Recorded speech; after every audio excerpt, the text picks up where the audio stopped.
ಹಾಸನದಲ್ಲಿ ಮಾತ್ರ ಅವ್ರದ್ದು ಇರೋದು ಅಷ್ಟೇ, ಅಲ್ಲೂ ಖಾಲಿ. ಹಾಸನದಲ್ಲೂ ಖಾಲಿ ಆಗೇ ಆಗ್ತಾರೆ.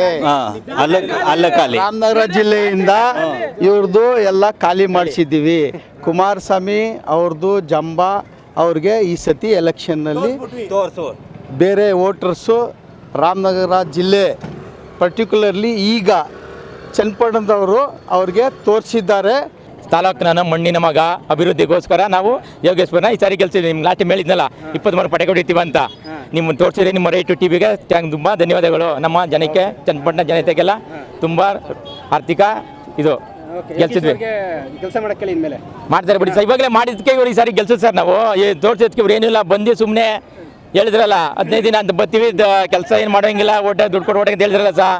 ಅದಕ್ಕೆ ಈ ಸಾರಿ ಖಾಲಿ, ಚನ್ನಪಟ್ಟಣ ಖಾಲಿ, ರಾಮನಗರ ಖಾಲಿ, ಮಂಡ್ಯ ಖಾಲಿ, ಮಂಡ್ಯ ಖಾಲಿ, ರಾಮನಗರ ಖಾಲಿ, ಚನ್ನಪಟ್ಟಣ ಖಾಲಿ, ಎಲ್ಲ ಖಾಲಿ, ಕರ್ನಾಟಕ ಖಾಲಿ. ಇನ್ನ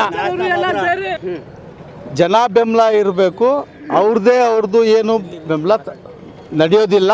ನಾವು ಎಲ್ಲ ಪಂಚರ್ ಹಾಕೋರು, ವೆಲ್ಡಿಂಗ್ ಮಾಡೋರು. ಕುಮಾರಣ್ಣ ಹಂಗೆ ಹೇಳ್ತಾರಲ್ಲ, ನಾವು ಹಾಕೋರು, ಕುಮಾರಣ್ಣ ಹೇಳೋರ ಪಂಚರ್ ಹಾಕೋರು ಇದು ಮಾಡ್ಕೊಂಡು ಅಂತ ಬಿಡ್ತೀವಿ ಎಲ್ಲ. ನಾವು ಹಾಕಿದೀವಲ್ಲ ಪಂಚರ್ ಇವತ್ತು ಗೊತ್ತಲ್ಲ, ಜಾಲಿ ಜಾಲಿ ಎಲ್ಲ ಖಾಲಿ ಮಾಡ್ಬಿಟ್ಟಿದ್ದೀವಿ, ಎಲ್ಲ ಖಾಲಿ. ಪಕ್ಷ ಹೋಗ್ಬೇಕು. ನಾವು CP ಯೋಗೇಶ್ವರ ಗೆಲ್ಸಿದೀವಿ, ಅವ್ರಿಗೆ ನೀರಾವರಿ ಮಾಡಿಸಿದೀವಿ. ಜೈ ಹಿಂದ್, ಜೈ ಕರ್ನಾಟಕ. ಸ್ವಾಭಿಮಾನಿ ಮಂಡ್ಯ ಜನತೆ ಇದೇ ಥರ ಚನ್ನಪಟ್ಟಣದ ಮಾತನ್ನ ಜನಗಳು ಉಳಿಸ್ಕೊಂಡ್ರೆ ಮಂಡ್ಯದಲ್ಲೂ ನೆಕ್ಸ್ಟು ಕುಮಾರಣ್ಣನ ಖಾಲಿ ಮಾಡಿಸ್ಬೋದು. ಹೌದೌದು. ಜನಗಳು ಎಷ್ಟು ಬಡವರು ಎಷ್ಟು ಸಲ ನೊಂದ್ತಾ ಇದ್ದಾರೆ, ಅದಕ್ಕೆ ಬಂದು ಕಣ್ಣೀರು ಹಾಕಿ, ರಾಜಕೀಯಕ್ಕೋಸ್ಕರ ಕಣ್ಣೀರು ಹಾಕ್ಬೇಡಿ. ವೇದಿಕೆ ಮೇಲೆ ಮನೆ ಬಂದು ಏನು ತೊಂದರೆ ಆಯ್ತಪ್ಪ, ನಿನ್ಗೋಸ್ಕರ ನಾನು ಕಣ್ಣೀರು ಹಾಕ್ತೀನಿ, ನಿಮ್ಗೆ ನ್ಯಾಯ ಕೊಡಿಸಿ ಅಂತ ಹೇಳ್ಬಿಟ್ಟು ನಿಂತ್ಕೋಬೇಕು. ಮನೆ 2 ಟೈಮ್ ಸೋತಿದ್ರು.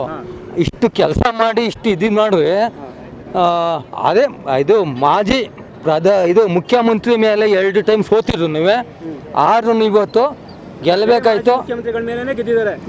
15 ದಿವಸದಿಂದ. ಆದರೆ ಸುರೇಶ್ ಅವರು ಠಿಕಾಣಿ ಹೂಡಿ ಇದು ಮಾಡಿ, ಇದು ಯೋಗೇಶ್ವರ್ ಗೆಲುವಲ್ಲ, DK ಸುರೇಶ್ ಗೆಲುವು. DK ಸುರೇಶ್ ಗೆಲುವು 100%. DK ಸುರೇಶ್ ಗೆಲುವು. ಇದು ಸಂಡೂರು, ಸಿಕ್ಕಾಬಿ 3 ಇಲ್ಲಿ ಇವ್ರು ನಿಂತರು, DK ಸುರೇಶು. ನೀವು ಅಲ್ಗೋಗ್ರಿ ಅಂತ ಕಳ್ಸಿದ್ರು ಯಾರನ್ನ, ಅಣ್ಣನ. ಅಲ್ಲೂ 3 ಚಾಲೆಂಜ್ ಮಾಡ್ಬೇಕು. ಇದು DK ಶಿವಕುಮಾರ್ ಅವ್ರನ್ನ ಅಲ್ಲೋಗಿ ಅಲ್ಲಿಂದ ಗೆಲ್ಸ್ಕೊಂಡವ್ರೆ. ಅಂದರೆ 3ಕ್ಕೂ 3 DK ಸುರೇಶು, DK ಶಿವಕುಮಾರ್ಗೆ ಸಲ್ಲತಕ್ಕದ್ದು. ಓಕೆ. ಸೊ ಅತಿ ಹೆಚ್ಚು ಚನ್ನಪಟ್ಟಣದಲ್ಲಿ ಅತಿ ಹೆಚ್ಚು ಸುದ್ದಿ ಮಾಡಿದವರು ನಾವೇ. ಮೊದಲಿಂದನೂ ಕೂಡ ಹೇಳ್ತಾ ಬಂದಿದ್ವಿ, ವಾಸ್ತವಾಂಶ ಏನು ಅಂತ ಹೇಳ್ತಾ ಬಂದಿದ್ವಿ ನಾವು, ಚನ್ನಪಟ್ಟಣದಲ್ಲಿ ಏನು ನಡೀತಾ ಇದೆ ಅಂತ. ನಾನು ಅವಾಗಲೇ ಹೇಳ್ದಂಗೆ ದನ ಮೇಯಿಸೋನು ಕೂಡ ಬಿಟ್ಟಿಲ್ಲ, ಕುರಿ ಕಾಯೋರನ್ನ ಬಿಟ್ಟಿಲ್ಲ, ನಾವು ಚಿಂದಿ ಆಯೋರನ್ನ ಬಿಟ್ಟಿಲ್ಲ, ಎಲ್ಲನೂ ಕೂಡ ಮಾತಾಡಿಸ್ತಾ ಬಂದ್ವಿ. ಅಲ್ಲಿ ಜನಗಳು ಒಳಗಡೆ ಅವ್ರ ಮನಸ್ಸಿನ ಒಳಗಡೆ ಏನಿತ್ತು ಅದನ್ನು ಕೆದಕಿ ತೆಗಿತಾ ಇದ್ವಿ. ಬಟ್ ರಿಯಲಾಗಿ ಅವರು ಅದಿತ್ತು. ಸೊ ಹಾಗಾಗಿ ನಿಜವಾದ ಸರ್ವೆ ಕೊಟ್ಟವರು ರೈಟ್ ನ್ಯೂಸ್ ಅಂತ ಹೇಳ್ಬೋದು. ಇವತ್ತು ಎಷ್ಟೆಷ್ಟೋ ದೊಡ್ಡ ಸಂಸ್ಥೆಗಳು ನಿಖಿಲ್ ಕುಮಾರಸ್ವಾಮಿ ಅವರು ಗೆಲ್ತಾರೆ ಅಂತ ಹೇಳಿದ್ರು ಕೂಡ ಇಲ್ಲಿ ನಾವು ವಾಸ್ತವಾಂಶನ ಯೋಗೇಶ್ವರ್ ಗೆಲ್ತಾರೆ ಅಂತ ನಾವು ತೋರಿಸ್ತಾ ಇದ್ವಿ. ಯಾಕೆಂದರೆ ಯಾರು ಏನು ಮಾತಾಡಿದ್ರು ಅದನ್ನು ನೇರವಾಗಿ ನಾವು ಹೇಳ್ತಾ ಇದ್ವಿ. ಎಲ್ಲರೂ ಅವರ ನಿಖಿಲ್ ಅಂತ ಇದು ಬರ್ತಾ ಇತ್ತು. ನಿಮ್ಮ ಹತ್ರ ಕರೆಕ್ಟಾಗಿ ಇದು ಮಾಡ್ತಾ ಇದ್ದಾರೆ, ಕರೆಕ್ಟಾಗಿ ನೀವು ಹೇಳ್ದಂಗೆ ಗೆಲ್ತಿದ್ದಾರೆ ಯೋಗೇಶಣ್ಣ. ಇದು ರೈಟ್ ನ್ಯೂಸ್.